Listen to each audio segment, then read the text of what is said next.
Once you get the bolt started into the frame, go ahead and tighten it up. Okay, replace 40 amp maxi fuse. Put the fuse box cover top on. And then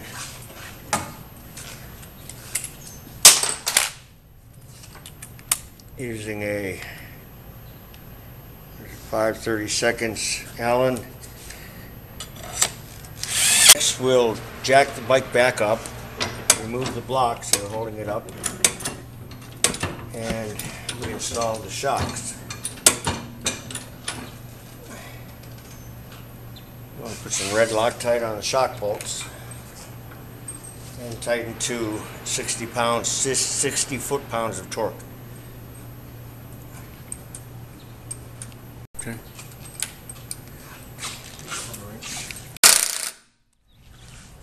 Next, we're going to install the fender. Make sure that you put the front leading edge of the fender over the top of the BaggerWerx battery box.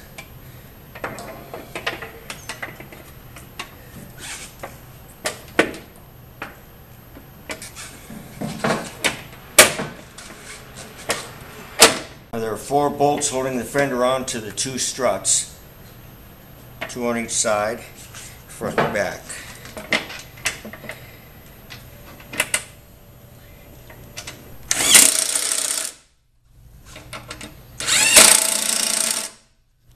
Okay. Put the side, right and left side saddlebag support rails on. The top bolt is a T40 forks. The rear nut and bolt are T40 forks and 1/2 inch nut. And a 1/2 inch nut. The front nut and bolt are T45 Torx and 9/6.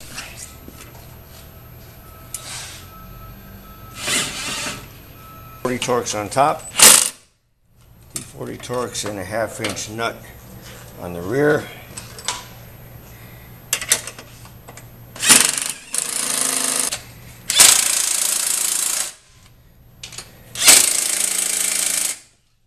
And a T45 Torx 9/16 nut on the front.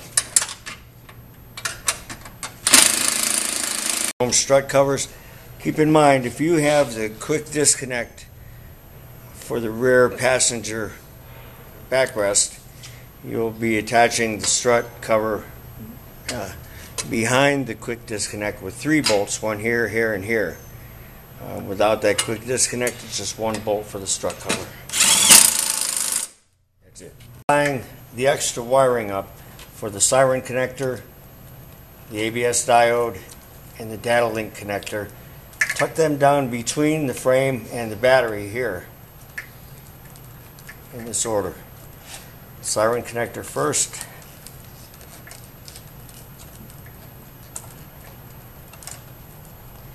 then the ABS diode, and lastly the data link connector. Try and keep them so that they're flush with the top of the frame and the battery, so they'll be out of the way of the seat and won't get pinched.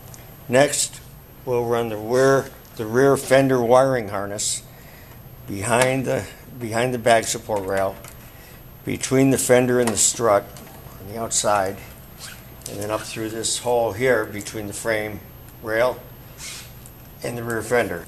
Then we'll run the antenna, same place, down between the fender and the rail, behind the air shock, and behind the bag support rail,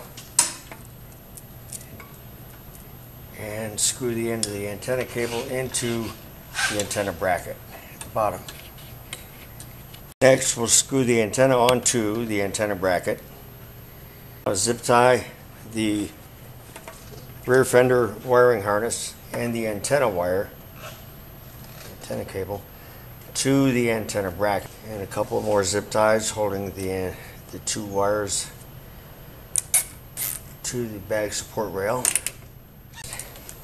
We want to take the wire coupling and mount it, or zip tie I should say, behind frame rail strut just to keep it in place and keep it out of the way of the tire. Lastly, we'll bundle up the extra antenna wire and set that right in here on top of the rail. Okay, to finish up the antenna wire, run a zip tie around the frame rail cross over bar and through the loop at the end of the antenna wire. Tighten it down, that'll hold that in place nicely. Okay, the way you reinstall the air tube to the air shock compression fittings is push in on the red fitting, bottom out the tube, and then pull the top part of the fitting back out. The other air line behind the shock and up between the fender and the strut, like so, and the same on the other side.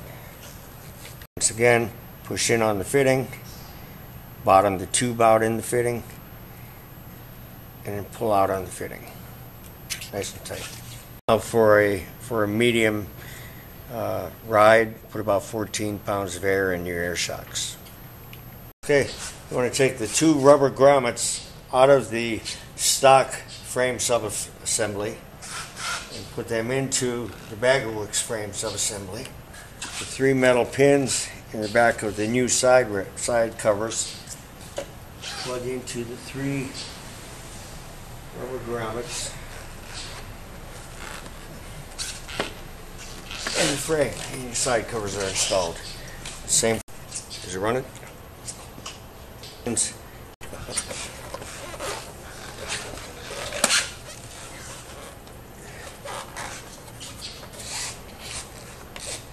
Okay. All secure. Front saddlebag brackets. Just put them on hand tight until after we get the bag installed. Is it rolling these? Okay. All right. Next, we'll install the saddlebags. You want to install the front clip first. Okay.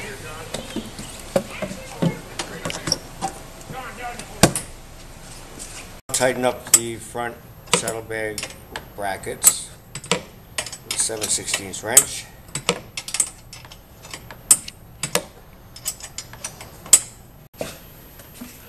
Clip it on the front.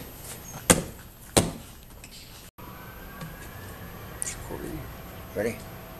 Okay, now we're going to bleed the brakes. You need to bleed the front and rear master cylinders. We've already done the rear master cylinder. In the interest of brevity, we're just going to show the front one. You want to use the recommended brake fluid from your owner's manual.